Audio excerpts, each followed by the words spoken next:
Hey everyone, it's Mike Andes from Business Bootcamp Podcast. And before we get today's show and before we get rolling here, I wanted to share a few of the books that I have been listening to over the course of the past few months or weeks. I listen to a lot of audiobooks. I rarely read any sort of business book. Really, religious literature is the only thing I read. I literally never ever read books. And so Audible, though, I devour them literally a couple a week. I usually listen to it while I am working or while I am doing dead work on a computer, stuff like that. So anyways, I wanted to mention 3 books that I've been reading that I like in the past few months.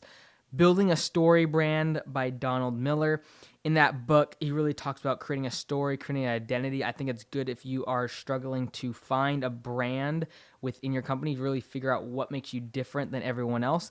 Building a Story Brand by Donald Miller. Another one I've been listening to that's really kind of interesting, and I never knew the whole story behind this memoir, was the name of the book is called Shoe Dog, S-H-O-E, Shoe Dog, and it is a memoir of the founder of Nike, Phil Knight. And it's kind of amazing how much all happened in the first 5-10 years of Nike back in the 60s and 70s, what all they went through, the court cases and the legal stuff and the financial debacles, and basically until the first 3 quarters of the book, you think they're gonna close up shop the next day. Just so many different times that it came down to the wire for Nike before they made it big, and obviously we all know who they are today. So that was another book I have been listening to, Shoe Dog by Phil Knight. Another book that I like, very tactical book, is One Page Marketing Plan by Alan Dibb. Basically breaks into 9 different categories that you can print off online, the paperwork, and you can fill out exactly how you prospect to new clients, how during the process of the sale, how you talk to them, connect with them, communicate, ask for referrals afterwards, and the whole follow-up process. So those are the three books I'd like to recommend today. I'll try to do this a little bit more often, but let's get back to our regularly scheduled program. Here we go. Hey everyone, it's Mike Andes, and you're listening to the Business Bootcamp Podcast. It's January 1st as I am recording this, so Happy New Year. 2018 is here. I'm excited for what it has in store, and like I mentioned on one of the previous episodes, I've always said 2018 is going to be my year. I've always said for probably about 3 or 4 years that this is going to be the year that I'll look back in 20 years and say this is when things pivoted, this is when things started to happen, really turned amazing. So that's what I'm looking forward to. I look forward to seeing what you guys are doing this coming year. Now, as I said in the last episode, if you have a question on how to start, grow, or save your business, and you would like to have a chance to come on the show and talk with me directly on over a phone call for like 15-20 minutes, make sure you email me at businessbootcamppodcast@gmail.com. Tell me what your question is, what I can help you with, kind of a little bit of context about your business, and I will be choosing a few of those over the next couple months. So make sure you do that if you have a question. Now, today's episode, we are talking about specifically for people that are trying to run their business from afar, and even more specifically, people that are trying to run their business from running their business and be a college student. So let's jump into that. Before we do, though, a big thank you to today's sponsor. This is now their second episode sponsoring it, and that is Vast Conference. And if you haven't already from last episode, go to conferencecalling.com. And I want to share an experience that I had that I don't think I've talked about a whole lot. Way back when, I sold like one of my actual 9-to-5 jobs, like a real job, before I started Augusta Lawn Care and have been doing the podcast. Now, before all that, for about 5 months, I sold credit card processing, and yeah, it was a good job, lots of sales, and it was something I was pretty good at. Obviously, although I had an entrepreneurial itch I had to scratch, so I ended up stopping. However, it taught me a lot about sales, a lot about cold calling, and just walking into places and building a rapport with people. And so essentially what I was doing was selling card processing to business owners, so restaurants and all of that, so all small businesses. And that's how I really started to grow an affinity with local business owners, and that was right before I started the podcast and all of that good stuff. So anyways, when I was at that job, every single morning we had a conference call, And the software that they used was absolutely pathetic, and we were always having technical difficulties trying to connect because we had people around the country doing sales. There was dozens of people on the phone.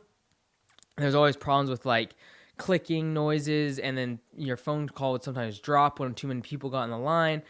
And so that's why I wanted to, this company, Vast Conference, when they reached out to me, I was like, you know what, like, let's give this a shot. I think some people can get value out of this. So if you do any sort of conference calling and you have multiple, like a sales team or your management team, or you want to connect, and because they don't just do calling, that's what I like about this company, is they don't just do phone calls. You can connect via your mobile device and all that, but it also allows you to do screen sharing for your desktop computer and all of that. So they're giving us a free 30-day trial. So usually from their website, you can just get 14 days. They're giving us a 30-day free trial. So I definitely highly recommend that if you do use conference calling in any way, shape, or form, you're going to want to check this out. So all you need to do is go to conferencecalling.com/trial offer, and you can, or if you call them, you can just mention Business Bootcamp Podcast, and they'll know what you're talking about.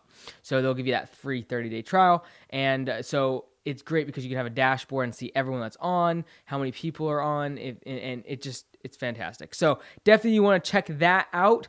Also, landscape business course. I've been really spending a lot more time on that. So if you are a landscaper, if you're wanting to start a business in the landscaping industry, landscapebusinesscourse.com is where the course is at. But the podcast is available too. It's free, 100% free. The YouTube channel, you can just YouTube Landscape Business Course, or even my name, and that'll pop up. I've been putting more and more content on there for free, as well as the Facebook page, and just putting lots of video, lots of free content is going out right now, as well as the 2018 business strategy webinar that we had. That is going to be getting uploaded here pretty soon on the Landscape Business Course webinar. Now, let's jump into today's episode. The episode today was really triggered by a question that came in from Trevor. Trevor is a student, a course member of Landscape Business Course.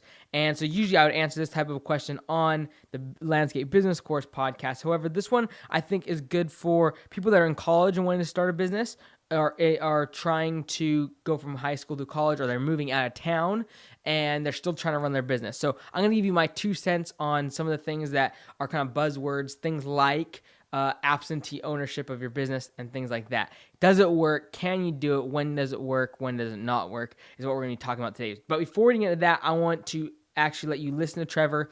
He went ahead and sent an audio clip in. So I'm going to send you over to Trevor. He is just finished high school, going into college, and he's wondering if he should scale his business up, or should he just kind of keep it where it's at right now, because he's going to be 3 hours away and not be able to be at his business on a day-to-day basis. So let me let you listen to Trevor, 1.5 minutes of his audio clip, and then we'll jump back here and see what we can do to help him. Hey, my name is Trevor Mearson, and I just want to quickly apologize in advance for my stuffy nose. I'm a bit sick at the moment. But anyways, I created Lawn Squad Landscaping in 2013 when I was 14 years old. I had a little wagon I would use to pull my equipment around my neighborhood, and I decided I wanted to continue to grow my business and have it be my full-time job through middle and high school. After working in my business for a couple of years, I averaged around $6,000 to $10,000 a season, with around 15 recurring customers and 15 to 20 one-time mowing jobs. However, now that I'm in college 3 hours away from where I mow, I've had to adjust everything so I can manage my business from anywhere.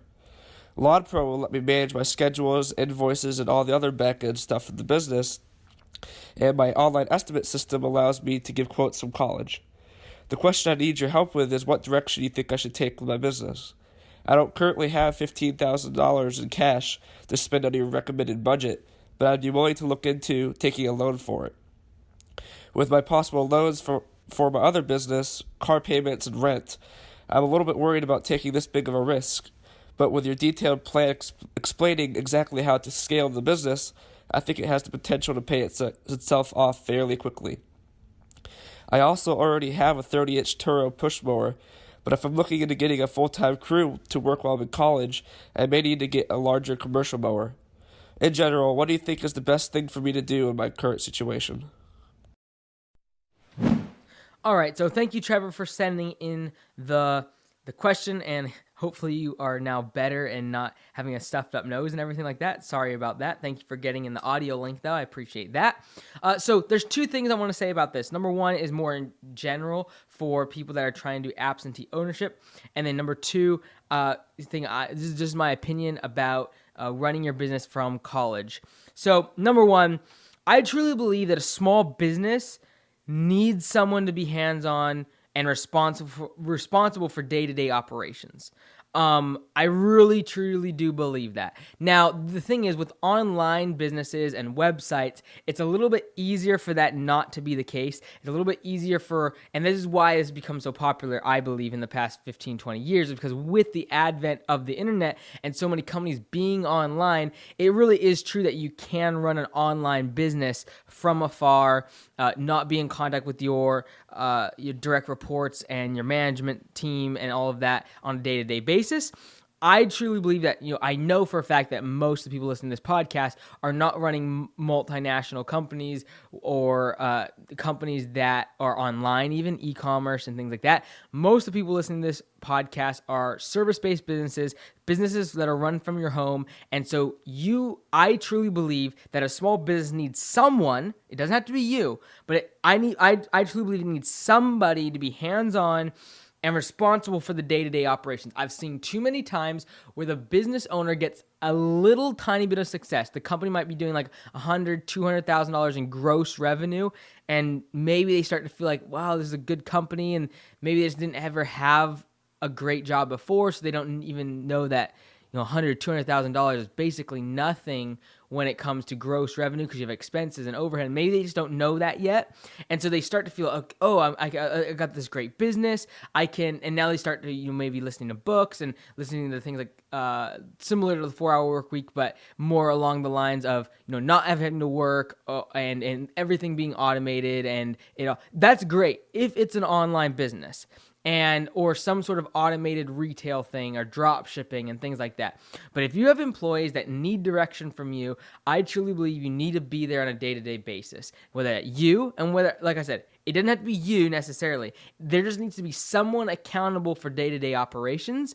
And especially in a lawn care landscaping business like Trevor's talking about here, it's very, very difficult to run one of these businesses when you don't have a presence in the office every single day. Now, this is also going to vary based on the size of your company and things like that, and the nature of the business and what industry you're in and all of that. But I truly have just seen too many small business owners get a taste of success, and then they flip to wanting to have, go on vacation 3 or 4 times a year for extended periods of time and travel the world. And that's all fine and good.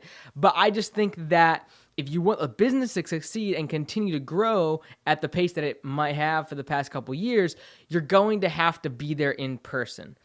So I've just seen too many people saying that, they listen to the E-Myth and the book E-Myth. If you haven't heard it already, Michael Gerber writes a book and he talks about working on your business instead of in your business. But the fact of the matter, what people forget is there's got to be someone to work in the business. It's not like everyone can work on the business. There's got to be people who work in the business. So if you truly believe that you can step out of day-to-day operations and not be present at the office, this is the key. You need somebody to be the manager. You need someone to be chief operations officer. You need a manager for that location if you have multiple locations to govern the day-to-day operations and make sure things are running smoothly. So this is what I would say. Don't step out of the day-to-day operations. Don't try to run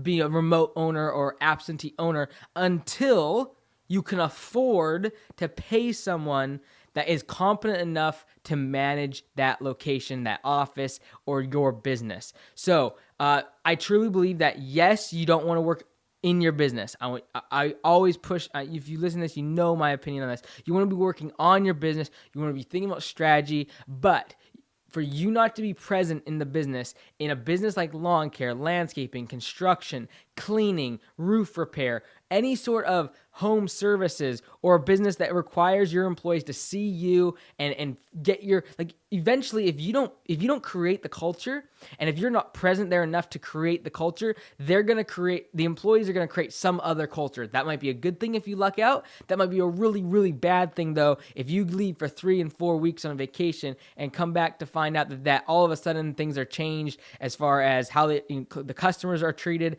People aren't showing up on time, and then it's hard to change that when you've been gone so long and there's been no one there to like keep everything going the right direction. And so don't step out of the day-to-day operations until, this is my opinion, don't step out of day-to-day operations until you can afford someone that will work in the business but manage all the day-to-day operations. So yes, try to get working on the business, but make sure you can afford someone that's like, and the reason I say that is because you're not just going to get a COO, chief operation officer, an office manager to work at the, $15 an hour. Like, you're gonna have to pay them a little bit more to get them working, to manage people and keep people accountable and work with the books and work with the accounting and work with the marketing and know all of these. You're gonna have to pay them more. So until you can afford someone like that, make sure that you're present, accounted for, that you have boots on the ground, you know the culture of the company, you can get the feeling of what the employees are talking about, feeling, and making sure that the company is moving forward and progressing according to your vision. So that's my first kind of general statement. Like I said, I know this is not necessarily the best advice for things like internet companies or e-commerce or drop shipping, retail products, or Amazon stuff, or even companies that are more mobile, can use trucks and things like I get it, okay? But I've just seen too many times where owners get a little taste of success and then they feel like they can step out of the business's day-to-day operations and it all caves in from there. They feel like they have great people and they don't need me to be there every single morning office. I can come in a couple hours late. And I just see that too often, too soon in the business cycle, too soon in the life cycle of the business. And the business eventually just begins to deteriorate. So that's my more generic advice. Now, to Trevor and specifically to people that are going to college. So I went to college and I ran my business, but I didn't do that until I was doing my MBA at night. So theoretically, I was kind of working part-time. I was kind of going to school part-time because it was in the evening. So you had 4 hours worth of lecture time and then maybe a few hours a day of homework and projects and things like that. Now, that being said, also another caveat is like I only had like 4 to 5 employees max then. And so I just want to give you some context. So that being said, to someone like Trevor, I would say, this is specifically to Trevor, I would say don't scale your business up yet because you can't afford the guy that's going to run your cruise every single day. And you need that guy because the last thing you want is, Trevor, is to be in a lecture hall one day needing to get information on whatever you're learning and your phone's blowing up because your crews are stuck and they need someone to they need advice as if something broke and they don't know what to do. They don't know where to go. They don't know who to call or how to fix this. And it's a little simple issue. Or your phone dies for all you know, and then they're trying to call you. They can't reach you, and so they essentially just sit there for 2 hours waiting for you to pick up your phone. So I truly believe, Trevor, that you should not scale up the business yet because you can't afford to hire someone that can be there every single day, and you're 3 hours away. That's the key, the killer right now for you to scale up is because you can't be there every day. You can hardly be there every weekend.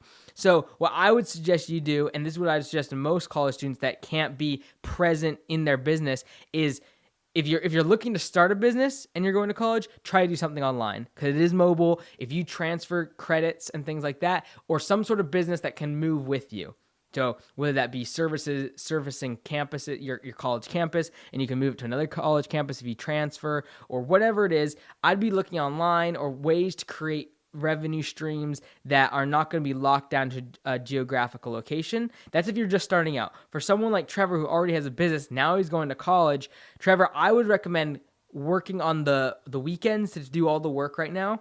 So you have the 15 jobs that you're kind of doing. I think you can cram that into the weekends, the work part, and then do the estimates, the emails, the follow-up, customer service on the evenings while you're in school. And then build the business up to maybe $15,000, $20,000 in annual revenue, pay for your college expenses, save up a little money so when you do come out of college, you have some money to expand, get some more equipment, maybe hire some guys and start growing the business. So I know you're a course member, and so what you're talking about there, the $15,000 is that budget. What I would recommend doing is trying to get that $15,000, saving that over the course of the next few years, by putting money away on these weekends when you go out and do the work. And then during the evenings, this is what people forget so often, how much time they have after school, after work, and you can have a second job. And I don't recommend necessarily doing that, but I'm just saying you have time. And whether or not you're going to decide to go party every night or go, watch TV for hours each night or hang out with the guys each night, or you can figure out if this is what you want with your business, you can run a second side hustle business while you're in college, while you're working another job. I think people forget and they devalue the amount of time that is in the evenings and on the weekends that you can really create something and get it started, get it into second gear before you have to jump in 100% into your entrepreneurial adventure. So if you're in school right now, like Trevor, and you have to move away, I would not try to scale up your business right now, Trevor. It's going to be very, very difficult because what would happen is even if you scale up this next year, go out to $100,000 in annual revenue, you still won't be able to afford a good project manager that you can train, or you don't have the time to train them, so you're gonna have to pay even more because they're gonna need experience. So you're gonna be looking at 40, 50, at least $1,000, at least 40, $50,000, like more like 60, 70,000 to get someone that experienced that can run crews, manage your customers, is gonna be trustworthy, and there's just gonna be absolutely no upside for you as far as revenue. And so that's why I always say small business need to have someone to be hands-on and responsible for day-to-day operations. And until you can afford someone to do that, that person needs to be you, the business owner. If you have a demographically challenged and a regionally, a regional business where you have to be in a certain demographic. So that would be my advice to you, Trevor. So if you're in school, I'd consider a side hustle. Work on the weekends, do the work on the weekends, and then in the evenings, work on the estimates, all the customer communication. And if you are going to college and you have a job right now, or you think you're going to be moving in a couple years and you're thinking about starting a business, I'd really think about, how can I make a business that moves with me? Whether that be doing something online, some sort of e-commerce, some sort of sales job that can move with you. I'd figure that out really fast, because the last thing you want is to be stranded between moving with your family and a business, or taking a promotion at your current job and running a little side hustle. Like whatever it is, you don't want to ever have to have that issue. So if you think you're going to be moving, or you're going to be transferring your credits to another college, or you are going to be going and getting married, doing whatever, if you're younger, like whatever it is, figure out what you want out of life, figure out what your goals, your plans are, and then build your business around that. And so I think if people just reverse engineered and thought a little bit more about it, they'd build businesses and they'd create the lifestyle they want and use their business as a vehicle to do so, instead of allowing the business to constantly be a hurdle that they got to figure out. So for instance, like me right now, I know that I am in that big transferring stage of handing day-to-day operations off and handing that all off to my management team, and working on the franchising for Augusta Lawn Care, and working more on the course and the podcast for the landscaping stuff. So I know there's a big transition there, but literally in like the 4 years that I've been growing Augusta Lawn Care, I'm basically there every single day. It's only been the past year that I can travel and leave and I'm a little bit more detached from the day-to-day operations. By the end of this year, it will literally be where I don't need to be there necessarily. I'll just make high-level decisions and things like that. So it's a very interesting time for me, and so I wanted to make this for all the other entrepreneurs that are in college or that are trying to do a side hustle. Should you do a side hustle? Yes. If you're running a business, if you're at a 9-to-5 job right now, spend your weekends, spend your holidays, spend your evenings building the side hustle. Get it in second gear, get it out of park, get it out of first gear, which is barely crawling, and then you get one or two customers, get it out of first gear, get into second gear, so that when you hit third gear, you can quit your job and go full time, if that's your goal. Or if you're in college, same thing. get the business started. You don't need a bunch of revenue and you don't have employees. Like, do it all yourself, work, grind, evenings, weekends, get it out of first gear, get into second gear, which is starting to make a little bit of money. It's trying to keep you busy on those weekends and those evenings. And so when you come out of college, you have a decision. Either A, you can go get your good job, or now you have another option here, and that is to throw it into third gear, go full time, and really start to scale up the company. I think if that was your decision, that's what I'd be doing. A lot of people ask me this question, and the reason I want to talk about it today is because they know I went to college and ran my business, but I was here. I was within, I went to college literally 15 minutes from where I live, but probably like 5 miles from our Bellingham shop. So it was really close, and it was in the evenings, and I would not have done it if it was in Seattle or like 3 or 4 hours away. I would not have done the college. And as some of you know, I dropped out 80% of the way through the program, just a couple courses left. The reason was because I no longer saw the value. I had to figure out one way or the other. I think a lot of times people are trying to do things half-baked, and I was finding myself, I was trying to do this half-baked course, MBA course, and finishing off these courses and not doing a very good job, not showing up to class very well, not doing my homework, not really caring very much.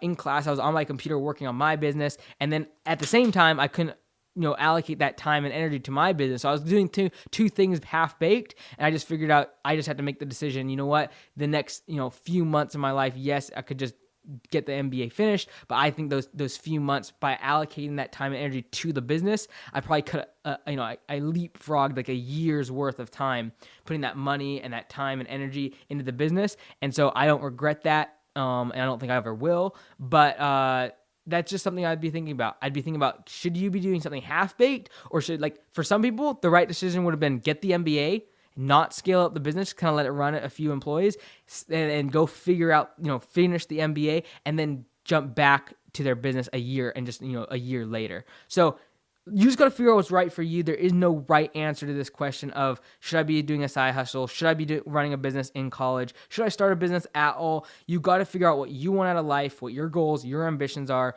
and what you want the business to do in your life. So that's it for today, everyone. Again, this is Mike Andes. You're listening to Business Bootcamp Podcast, and go to businessbootcamppodcast.com or email me.